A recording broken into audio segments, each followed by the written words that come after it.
Halo semua, pernah nggak sih kita kepikiran gimana jadinya kalau sesuatu yang niatnya baik, seperti keadilan, justru malah jadi salah arah dan malah menyakitkan?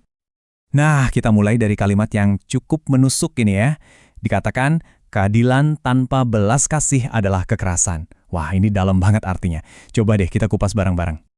Pertanyaannya, gimana caranya sesuatu yang niatnya baik, keadilan gitu loh, malah bisa jadi senjata buat nyakitin orang lain? Ini nih yang sering kejadian, tapi mungkin kita nggak sadar. Atas nama keadilan, atas nama yang benar, orang bisa melukai, mempermalukan, bahkan menghancurkan sesamanya. Kalau keadilan itu dipisahin dari rasa kasihan, dari empati, ya jadinya cuma kekerasan moral aja. Terus solusinya gimana dong? Nah, menurut sumber pembahasan kita kali ini, keadilan sejati itu nggak bisa sendirian. Dia butuh pasangannya. Keadilan harus jalan bareng sama belas kasih. Yuk kita lihat gimana pertemuan dua hal ini. Coba deh perhatikan, di satu sisi ada keadilan yang tugasnya menghukum yang salah, tapi tanpa jadi kejam. Di sisi lain ada belas kasih yang tugasnya mengampuni, tapi tanpa jadi kebablasan atau permisif. Jadi, dua-duanya saling menyeimbangkan. Keren kan? Ada ayat yang indah banget yang menggambarkannya begini. Kasih dan kesetiaan akan bertemu, keadilan dan damai sejahtera akan bercium-ciuman. Wow, jadi ini bukan dua hal yang berantem, tapi justru dua hal yang saling melengkapi, saling berpelukan.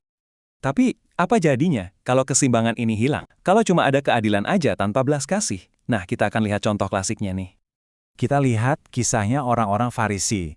Mereka ini bisa dibilang ahli hukum Taurat, jago banget soal aturan.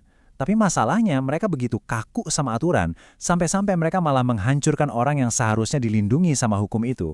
Keadilan mereka jadi dingin, dan bukannya bikin orang jadi lebih baik, malah bikin orang jadi takut. Ini dia poin kuncinya.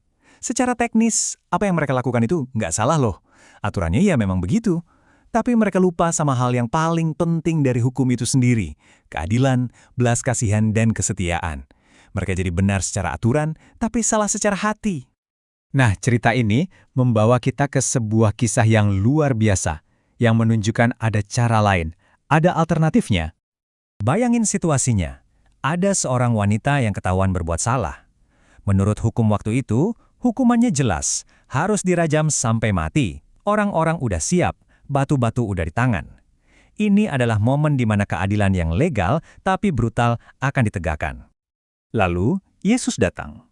Dan dia dihadapkan pada pilihan yang sulit, kan? Kalau dia ikuti hukum, wanita itu harus mati.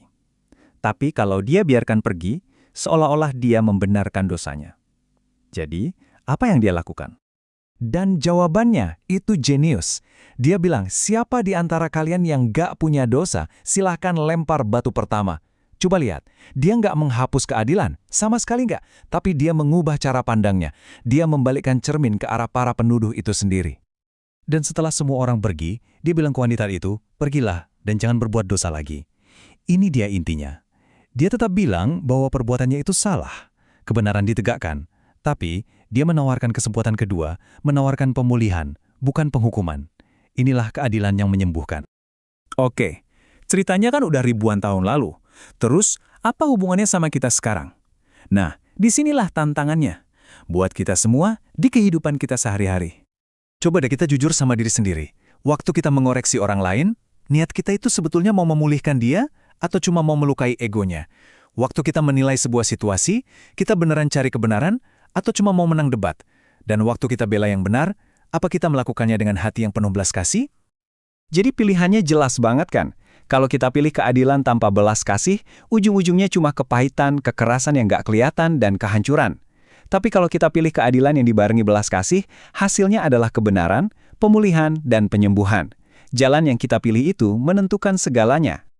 Jadi, pertanyaan terakhirnya untuk kita semua, saat kita berhadapan dengan sebuah kesalahan, baik itu kesalahan orang lain, atau bahkan kesalahan kita sendiri, kita mau jadi yang mana?